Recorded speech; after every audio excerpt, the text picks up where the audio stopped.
Right guys, time for another RLR beer short. For this one we're going to go to Eimuri Adagi in Latvia, another beer from the wonderful Ārpus Brewing Company. This one is Imperial Cascadian Dark Ale, coming in at 8% ABV, and it's brewed in collaboration with Brasserie Popihn from Vaumont in the Lyon region, just to the southeast of Paris in France. Two very good breweries in this one, and I think they've produced a really nice beer.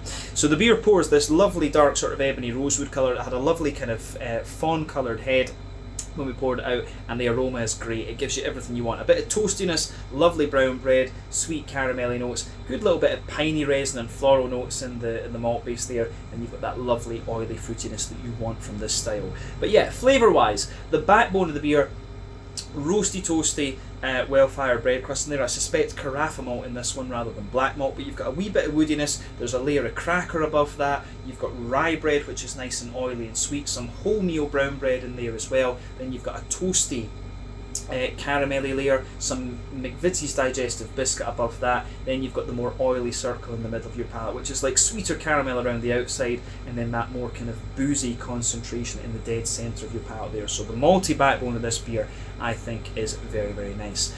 On the back third of your palate, of course, you get the yeasty side of this beer, which is like a very sweet, dense rye bread at its core, then more grainy around the outside, and then toasty bread crust again, and that yeastiness kind of lingers into the aftertaste as well. So the breadiness gets sweeter, I think, the more that you drink of this beer.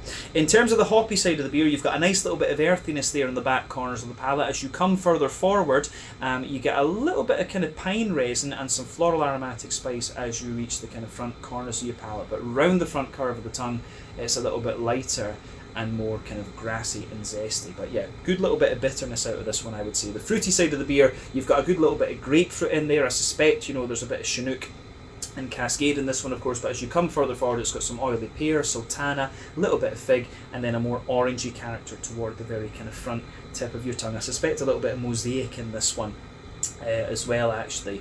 But mouthfeel wise, it's mid-bodied, it's very clean and slightly oily and slick in a way, which is something I do quite enjoy from the black IPA. I think the IBUs are maybe 70 or 80 in this one, both from the malty backbone and from the hoppy side of things, but the malt base is toasty, smooth and sweet on top, and the fruitiness is very oily as well, which I do really like. Quite a nostalgic black IPA, this one, I would say. But of course, Cascadian dark ales tend to be more balanced in their flavour profile rather than being more hoppy and bitter. So yeah, really interesting beer, this one, a style that I hadn't had from either brewery before. The Imperial Cascadian Dark Ale, 8% ABV from Ārpus Brewing Company in Eimuri Adagi, Latvia, in collaboration with Brasserie Popihn from Vaumont, Lyon, to the south of Paris in France. Give it a go and see what you think. Ishvetica Santé.